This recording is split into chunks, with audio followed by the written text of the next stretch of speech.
free or how bounded is the process? Are you like free to imagine a shape or get inspired by something? Say, how about I build a car like this? The Indian market itself is the most global market because the kind of products that you have here, you don't have anywhere else. So for example, sub 4 meter category exists only here. When we launched the black B6, a lot of people photographed it and said, oh, my Batmobile. And then we got together with, Warner Brothers, and they said, hey, why don't we, do this collaboration? Welcome to the Dheeraj Sinha podcast. And today we have Pratap Bose on the show. Pratap doesn't need much introduction. The most fascinating thing about him is that he designs cars. He's also the Chief Creative and Design Officer, Mahindra, globally. Pratap, welcome to the podcast. Thank you, Dheeraj. What a pleasure. I've been looking forward to this, by the way. Amazing. Looking forward to a great conversation. And, Pratap, the more I think about what you do, right, such a sexy and cool job to have, I'm sure when you go to parties, what do? I design cars, right? What an amazing job description to have. But we know that behind any creative pursuit, behind anything which is as cool, or at least looks as cool from outside, there are serious challenges, and there's like uneasy lies the head which wears the crown, like that. So talk to us about the challenges, the hard work that goes behind designing cars. Yeah, absolutely, Dheeraj. I mean, first of all, thanks for having me. Designing cars is like every boy's dream, right? Childhood dream. So, when I do introduce myself at parties or socially, what do? Someone's a lawyer, doctor, ad person, whatever. I am probably one of the only ones in the room who designs cars, right? And most people find that really fascinating. Because it's like, oh wow, you're living out the childhood fantasy and it must be so exciting. But like you said, behind any creative pursuit is a lot of hard work. I think people see just the last bit of our work, which is the car on the road. But the 3 or 4 years of work that goes into creating that object that can potentially last 20, 30 years. A car is the longest lasting object on a street after the buildings themselves. Amazing. Yeah, that's some perspective. There's a lot of responsibility to do that. And it takes a lot of skill. It takes a lot of passion, but it takes effort. It takes teamwork. Cars are complex objects. We have to work within a business context, which many people don't even appreciate. So there are significant, I won't say challenges, but dimensions to car design. So from a creative perspective, right, how free is the design process? Like, we're in advertising, right? And we have artists and we have writers. And once in a while, we have to remind that, guys, this is commercial art. And we're not creating for our own joy or to please ourselves or indulge into our creativity, but there's business to be done and so on and so forth. How free or how bounded is the process? Are you like free to imagine a shape or get inspired by something? Say, how about I build a car like this? Or is it all now data, process, this model works well, give me variations of this? Where is the process? So Dheeraj, there's two aspects to this. One is, what does the car brand stand for? So many car, I've worked in a company, for example, which invented the car, right? And, there you get handed a rule book, of what not to do on day one. Sort of 100 pages of what makes that brand what it is. There are other brands which are much more free. So if you see what's coming from China, there's no rule books at all. Absolutely. When we designed the B at Mahindra, the B6, there was no rule book because nothing came before that. There was no precedence. There was no precedence. So, it therefore depends on what brand you're designing for, what the product is. Now, if you tell me a Thar, which is so iconic, which everyone, including your grandmother, will have an image of. That's where you've got to be a little more careful where the boundaries are. But if something like I said, like a B6, you can stretch it to what you want it to be, literally. I think it's very important to design on brand. Right. Interesting. But having said that, most people in a company or in any business are very comfortable with what they already know. to push that envelope, to Yeah. make them a little uncomfortable is actually what I try and do. Yeah. Regardless of which brand. Nice. So we just did a Thar recently, Yeah. which we showed on 15th August, a sort Yes. of concept. Yeah. That pushed that boundary. Yeah. And you as a designer have a unique capability or ability to visualize things that other parts of the company cannot. Yes. You know. You are the only creative function in a very business, in a data data driven, setup, right? yeah. So, and data in most cases, Dheeraj, happens to retrospective. Yeah. The last 10 years have been, or Yeah. the last Yeah. 6 months have Yeah. been. Very few people can tell you what the next 10 years are going to be. Yeah. We are designing cars for people who don't have a license even today, Absolutely. right? Yeah. So someone Amazing. who's 15 years old, Yes. the car we design today is potentially his or her first car Yeah. in 3 or 4 years' time. Yeah. So which department in the company can tell you? Amazing. So so like I said, on brand, very important, but pushing the boundary of that brand, enlarging what it means is also as important. Yeah. But have you spoken about cars as living sculptures, right? Yes. In your earlier interviews. So where does your inspiration come from? Are you excited about architecture? Are you excited about art? Where do you draw from? Or is it just some vision which you get in the morning, early morning, before shower? How does your set of inspiration and inputs and data feed work? I think you're right. Designers are by nature curious people. Yeah. That means you are looking at things around you. You are looking at what people are using, what they are buying, what are the choices they're making, why they make those choices. Yeah. Till very recently, an Apple you got only in 1 or 2 colors. Yes. Then now you've seen them in the latest avatar. They've launched an orange. There's a purple. These are shifts that you see in society around you. Yeah. And because cars take 3 to 4 years to design and develop, it's very important to be ahead of the curve. Yeah. And for that, yes, we do look at architecture. We look at fashion. Yeah. A lot. Wow. In some of our latest EVs, we've introduced this green color, the sage green. Yeah. That came directly from the runway. Oh, amazing. So from the runway to the showroom. To the showroom, amazing. Yeah. And then, like I said, we design 4 years ahead, but the car has a 10, 12-year life before you replace it. Yeah. So, you are really thinking today, if I started, Dheeraj, I would be looking at the end of life of a car which we would design, produce, someone would buy 2035, 2036. Amazing. So design for that time. That at least. So you have to imagine that at least that time of how it looks like. Yeah, at least. So to stay ahead, to anticipate, to therefore make people a little uncomfortable in our first meetings. Yes. When we are showing the thermocol or clay model. Yeah. I like to see a little discomfort in the management team. Yeah. Because then you're really pushing the if they're comfortable with it, Dheeraj, by the time we launch the car, it's already dated, it's old, it's finished. Yeah. So a little bit of discomfort. Yeah, it's somewhat like our business as well, right? I mean, it's so easy to sell safe and predictable. Yeah. And it is hard to sell the new, but it's the new which captures people's imagination. Yeah, because you have to be where the customer will be. Yeah. Not where he or she is today. And lead it as well, right? Yeah, absolutely. I mean, on that note, right? I mean, no matter what you do to an iconic design, there will be backlash, right? Some people will not like, why have you done this to Thar and so on and so forth. So how do you calculate for that or not calculate for that? Just you do find a new type of customer who still appreciates a certain form language. Yeah. And like I said, when we did this Thar, which we call Vision T, we saw a range of people reacting to it. And a lot of them were, of course, younger. Yeah. But even some hardcore Thar owners said, when can we have this? Amazing. And that's very, very good. Yeah. It's a good sign. But we don't design only for them. Like you said, I think design has got to lead society. Yeah.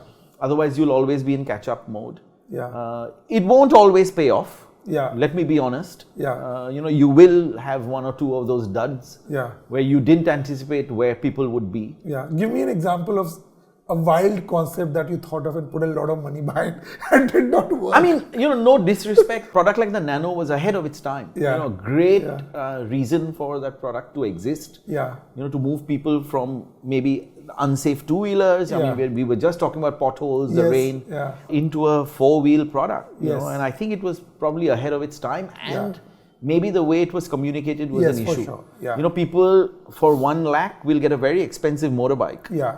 Yeah. But that they will buy. Yeah. Because they ride into their mohalla. Yeah. It's a 1 lakh rupee motorbike. Yeah. But the same doesn't translate into a car. So it's not the 1 lakh which is the issue. It's the status. It's the status. Yeah. And I think it was a brilliant product. And it will actually live on in people's memories for a long time. Yeah. I mean, it's part of the MoMA collection in New York. Yeah, amazing. It's in the Turin Automotive Museums. You know, so socially or design-wise, it has had that impact, but didn't work as a commercial exercise. But and that's fine. That's fine. It's absolutely fine. Pratap, coming closer to what you've been doing for a few years now at Mahindra, right? Such an amazing lineup of cars, right? We launched from an advertising perspective the Born Electric vehicles, so proud of that. Yeah. And the market response in an environment where everything is dull and unresponsive has been fantastic, right? So what do you feel is behind the renaissance at Mahindra in terms of SUVs, the design language? I mean, obviously things are flying off the shelf, but what's behind it? I think 2 or 3 things. The first is actually clarity. You know, when I was speaking to Rajesh before joining the role, I think the clarity of what not to do was also there. Yeah.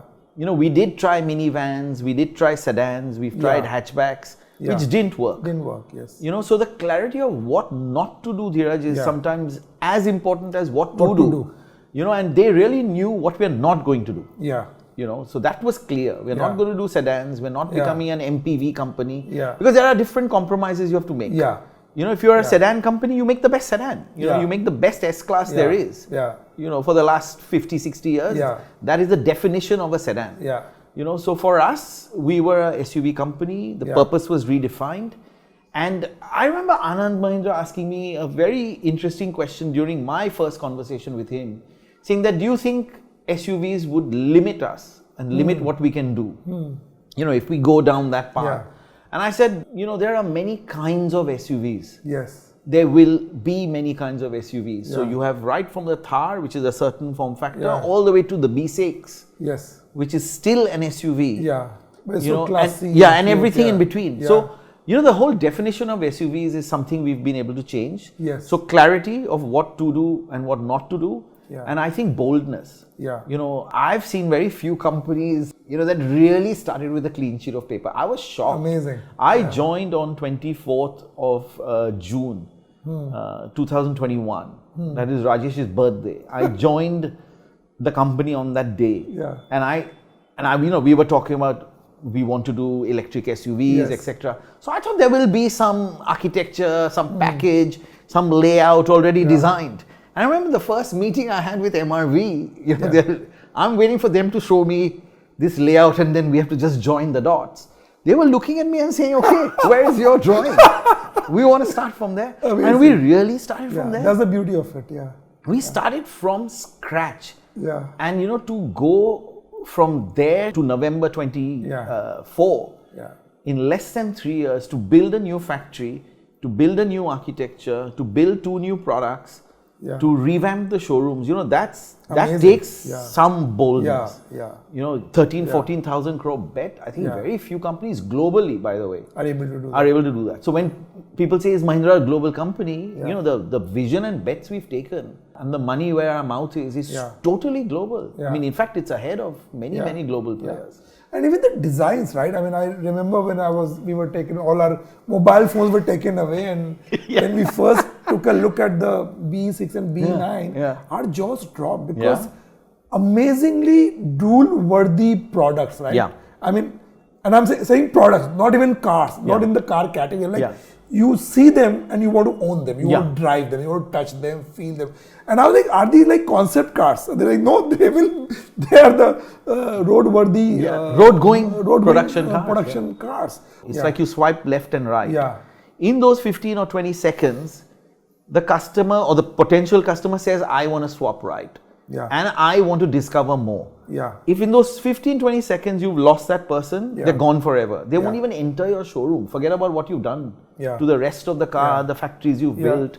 So to get them into the showroom, I think you have to get them in those first 20 seconds. Yeah. And that's where the visual element of design comes in. Yeah. See, there you can't talk about features, performance, engineering, nothing. Yeah. It's what they see on the screen. Yeah. And then the rest of the story, by the way, has to live up to that. Yes. So when you see a B6 and it looks like a race car, Yeah. when you sit and drive it, Yeah, it has to live up to that. It has to give the same performance. It has to live up to that. Yeah. So that's where the rest of the story has to hold. Yeah. But really your visual sense nowadays to get people hooked is one of the most important senses. Yeah. No, it's amazing to hear you as a designer of a car talk about the whole Instagram generation and how it has to fit into the feed, or it has to look outside the feed, right? Stop. I mean, we do that as designers of advertising and culture stimulus as well, of saying that if the person won't stop the thumb, it's not worth it. It'll pass. You keep scrolling. Yeah, you keep scrolling. Yeah. How many things do you just keep scrolling? Yeah, right? yes, it doesn't.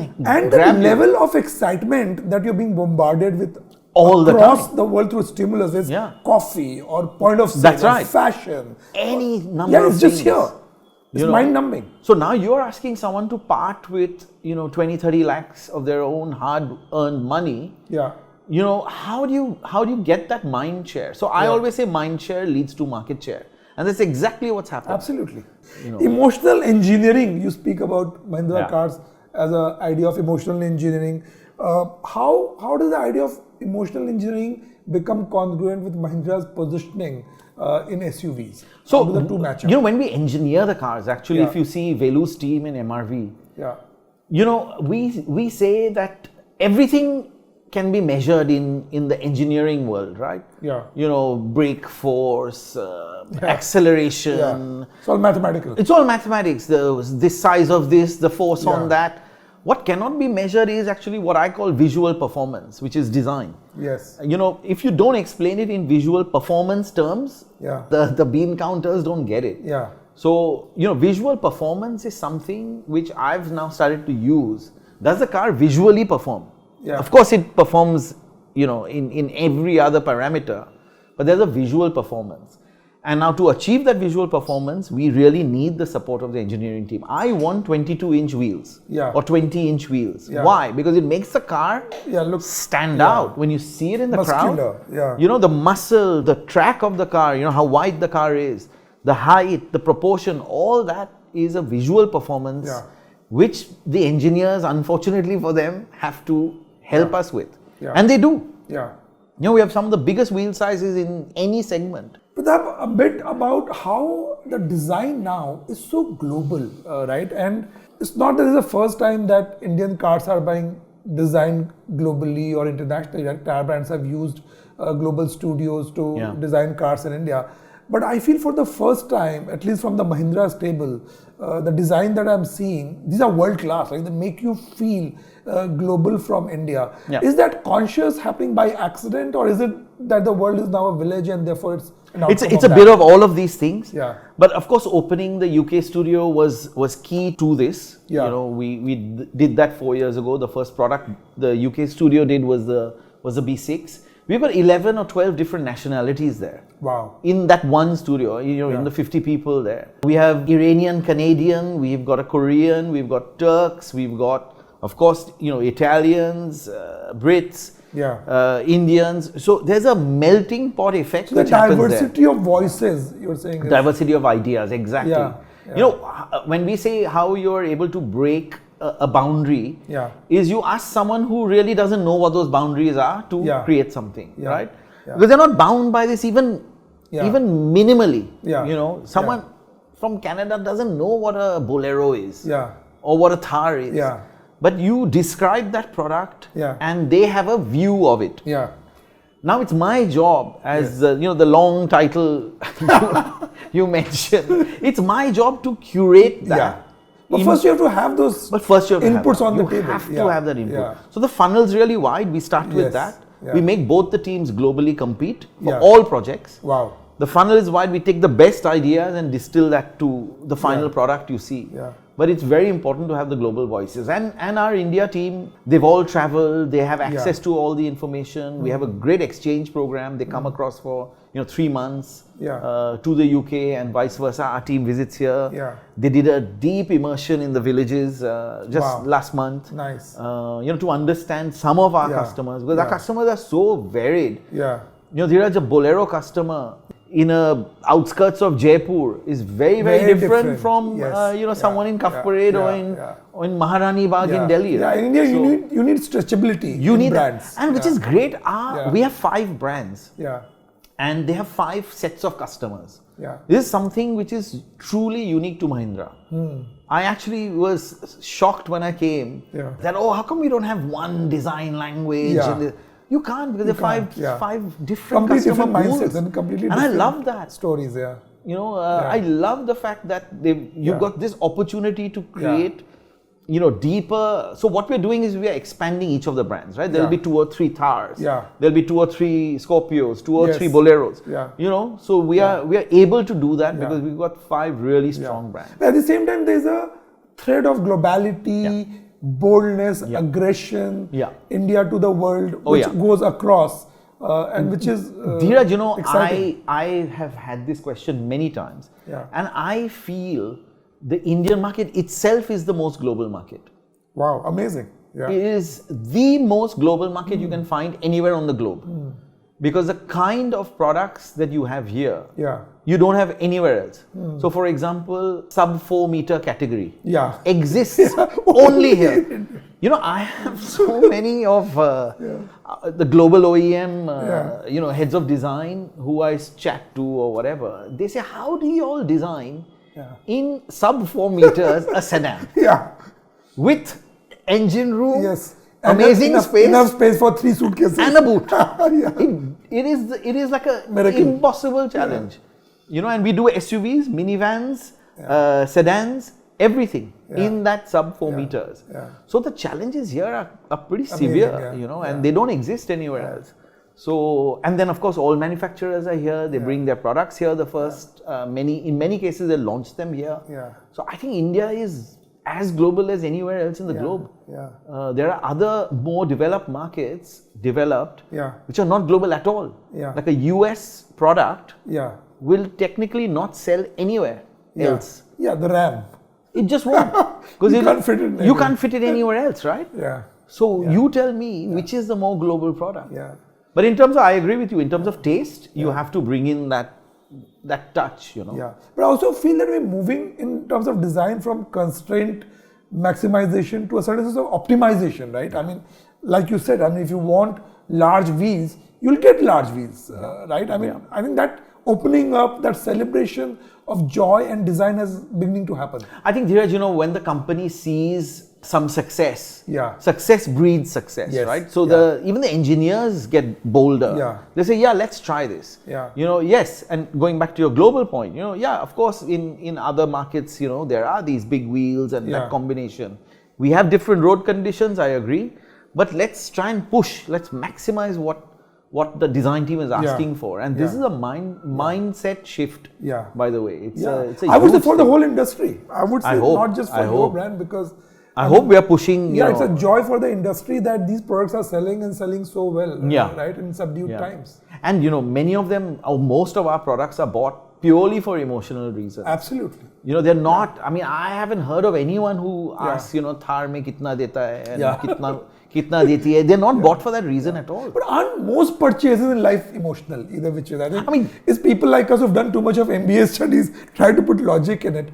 But people respond to things viscerally, right? You like something, you want to own it. Absolutely. And if you can then bring it at a price point, of course, which is attractive and accessible. We bring features which cars multiple times our cost aren't able to deliver, right? Closest to a B6 or a 9E in terms of features would be something for 60-70 lakhs. I saw that. The fact that they were compared to German cars. In terms of engineering and then the pricing is amazing. Yeah, absolutely. Pratap, let's talk about collabs a bit, right? You've done some amazing work on those. that, right? Yeah.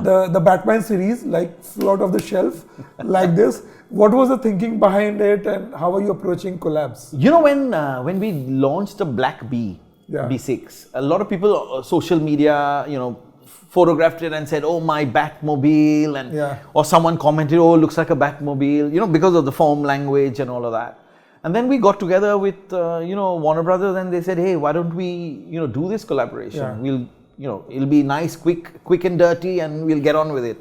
So we got together with them. We used a very specific bat. Yes. There are many bats in Batman, which I didn't know. I always thought there was only one. We used a very specific bat, and we said, "Okay, let's do 300 because kaun lega yaar, after a point, how many fans are there?" Yeah. So 300 was too less. Then we increased it to 999. Yes. We did that before. The good thing was we said 999 before we opened the bookings. Yeah. So if someone wanted 300 and said, "No, I want to be one of 300," they had the choice of not being part of 999. So it was very important. That, okay, it's going to be 999, you're going to be one of those, which is in a country of 4.5 million cars. It really is limited. And it absolutely flew. I was shocked. So we obviously sold out in 2 minutes 15 seconds. 135 seconds to be precise. And then we started getting inquiries from Italy, from Malaysia, from the US, you name it. Because of the global franchise or the reach of Batman, the car got noticed everywhere. But we are sticking to 999. So now we can find a way to auction them also. But great fun, fun to do something like that. And it's the only ever Batmobile you can buy. Also collabs with Shantanu Hazarika, Not One, for 3XO. So is there a pattern strategy on collab with brands, cooler people in art, etc., and bring that Gen Z young mindset, or these are...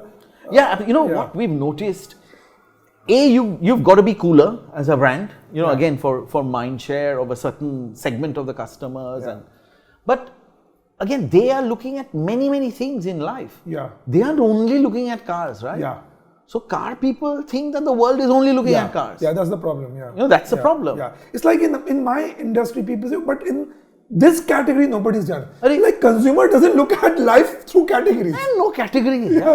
They think, is something cool or not? And then you associate with other cool things, and collabs are a great way of doing that. So, Shantanu, we worked with Gaurav Khanijo, in the last season.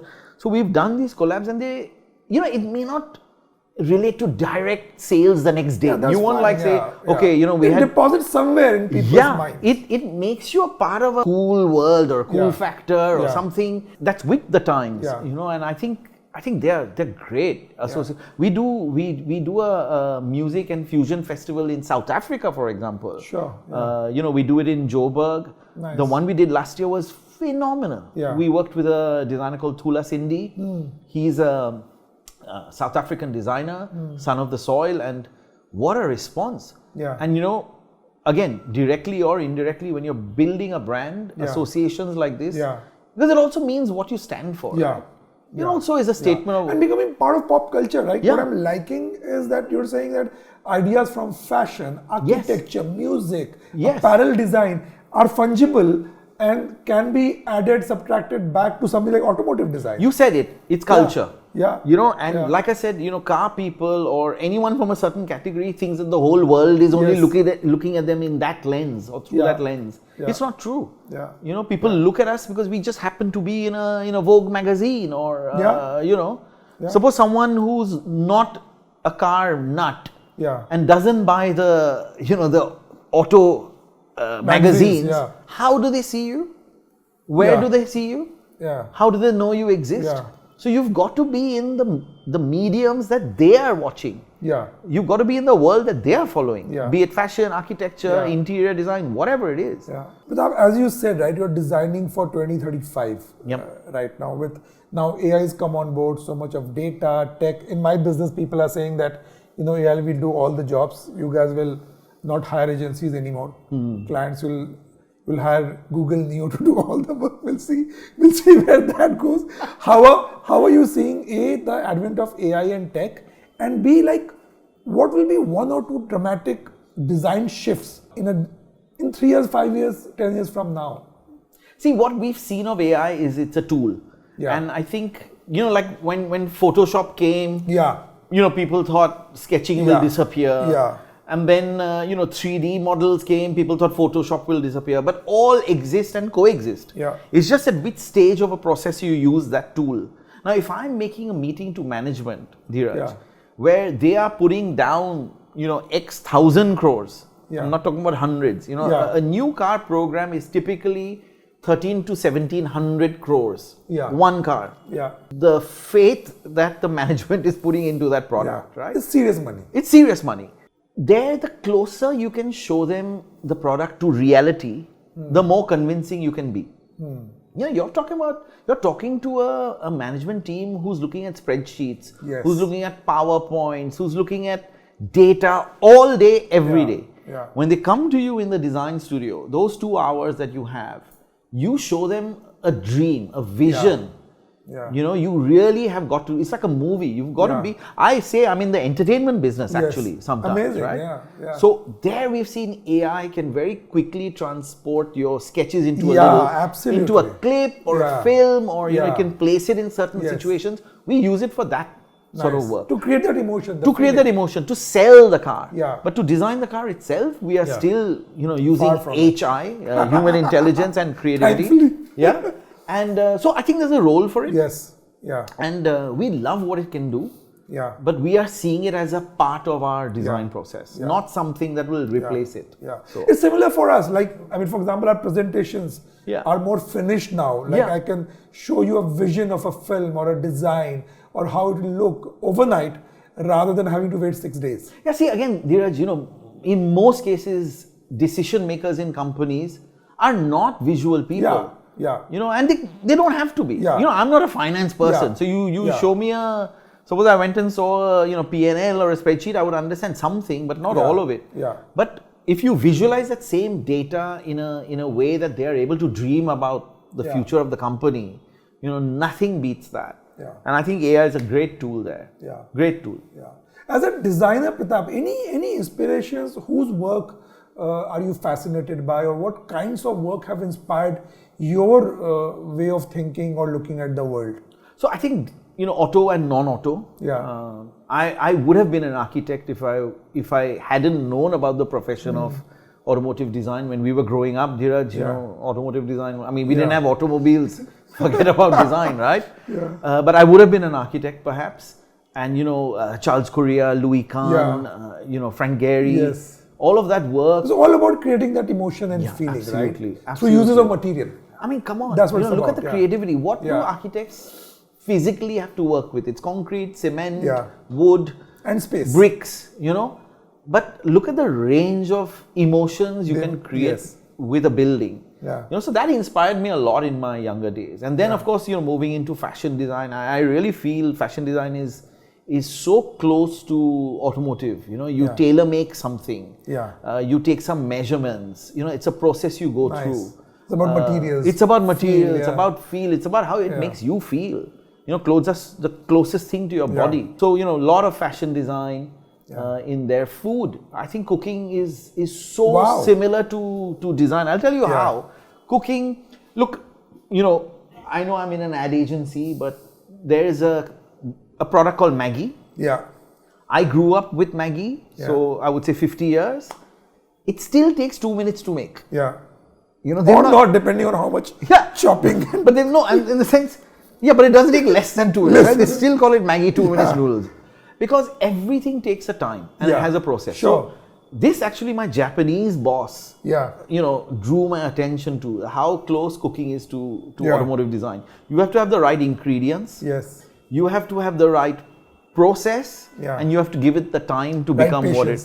Whatever the time is. Yeah. Like sushi is not cooked at all. Yeah. Right? Yeah. But that is the time it needs. Yeah. It doesn't mean longer or shorter, but you have to have the ingredients, the process to create the finished product. And I find it so similar to car design. You have to have those ingredients in place. And in advertising too. I'm No, absolutely supposing. same. Yeah. So I love cooking, and I think it gave me a real rich understanding of what I do in my profession. What I like about cooking is it's about just right. Yeah. Right, and that's what creativity is about. You can overcook. A bit more, a bit less, and you're off. A little bit of salt, extra is gone. Or you've overcooked it, it's gone. The tofu's too hard. Yeah. I always take this halloumi moment. Yeah. Halloumi is halloumi till it becomes a eraser. Because there's that time. Yeah. And it's the same for design. If you overcook it and you think, and this is some of the younger designers do that. They sort of overthink and overcook and overboil. It loses the simplicity or that freshness which you see on a pencil sketch that they would have done without even thinking about it doesn't translate into the final. So don't overcook, don't undercook, because then your product will fall apart as well. So like in my business, I keep telling strategists, don't start thinking on PowerPoint. Right? Start thinking in your mind, start thinking on a pen and paper, right? Absolutely. And you can see it, thinking which has happened outside of PowerPoint and thinking which has happened on PowerPoint. You can make out how inspirational or complex or simple they are. Absolutely. And what stimulus do you put in yourself to stay updated? What do you do? Do you go to a mountain and switch off your phone for 15 days, do Vipassana, or do you drown yourself in more stimulus? What's your way of keeping updated? I have an 18-year-old daughter. Yeah. So the language she talks is something which is very alien to us.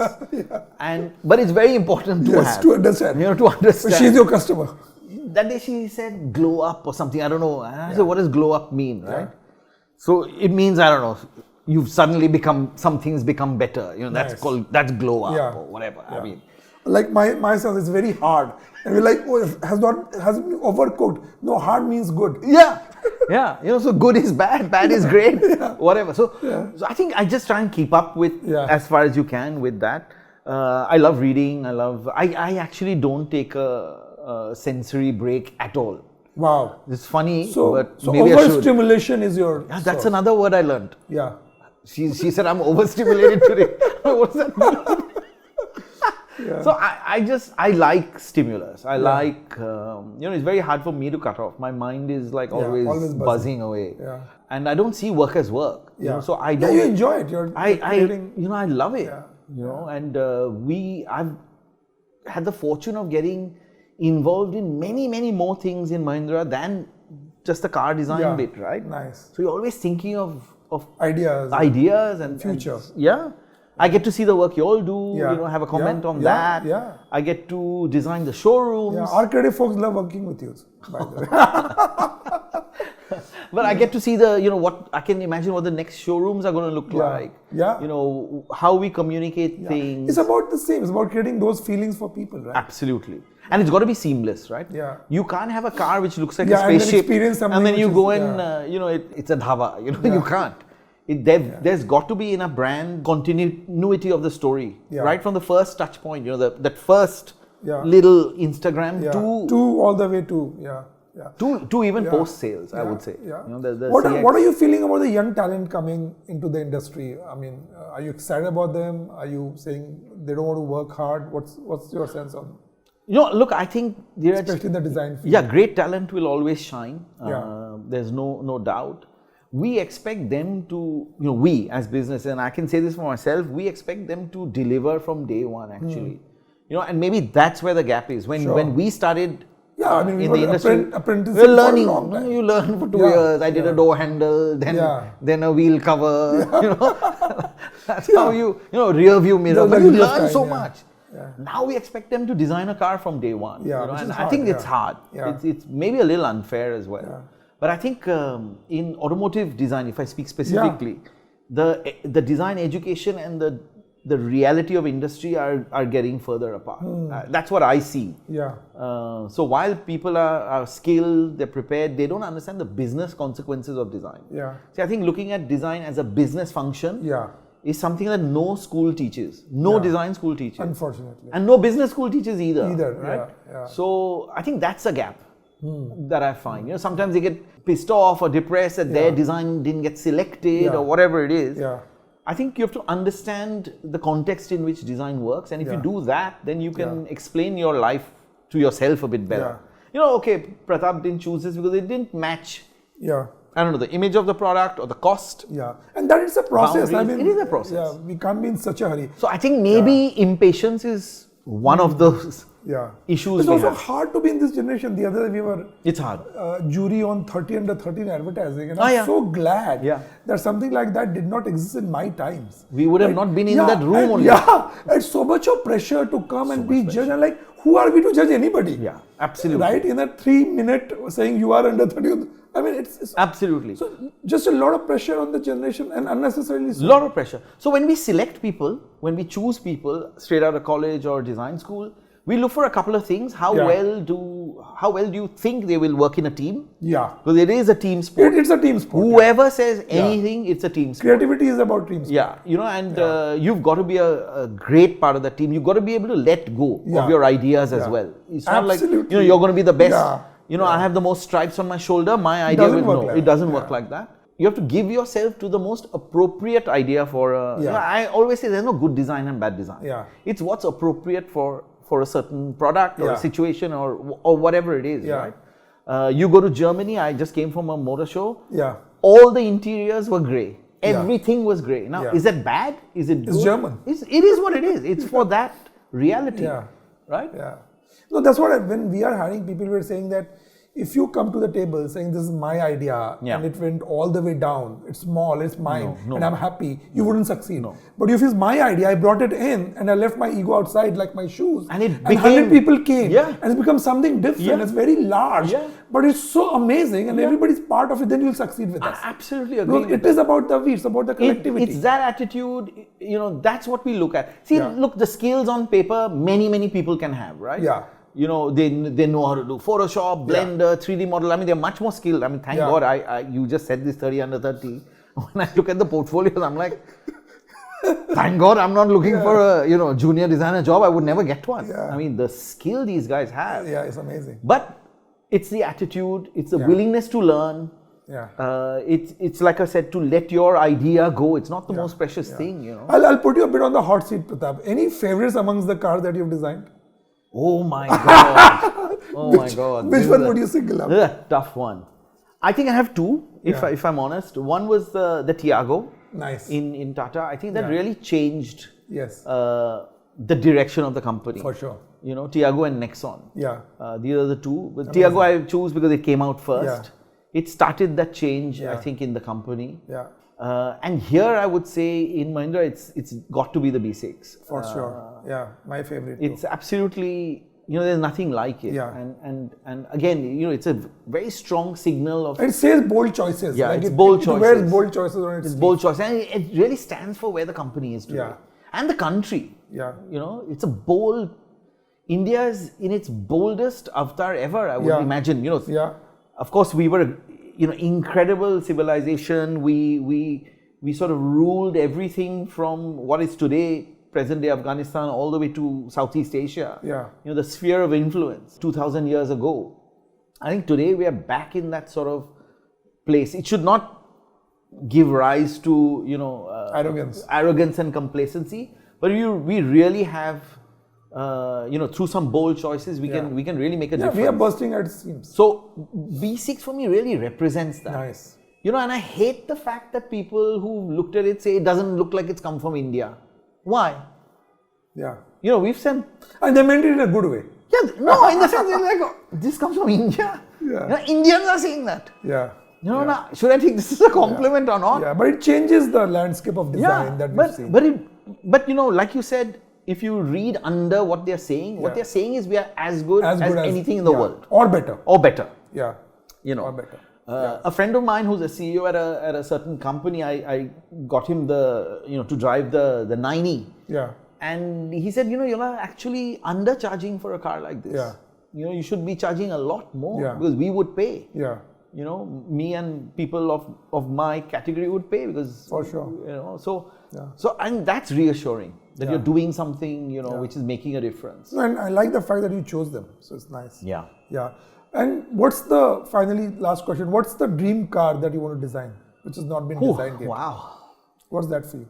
So, I think, the car, I've lived a lot of those dreams. If I'm honest, something like the Vision Thar or the B, these are not opportunities that most car designers would get. Yeah. To design. And I really think that we are living that dream. And but having said that, Dheeraj, I would truly,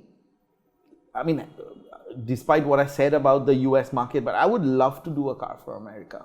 I would love to take the fight to something North that America. they haven't seen it. I would love to take the fight to North America. That. Amazing. Nice.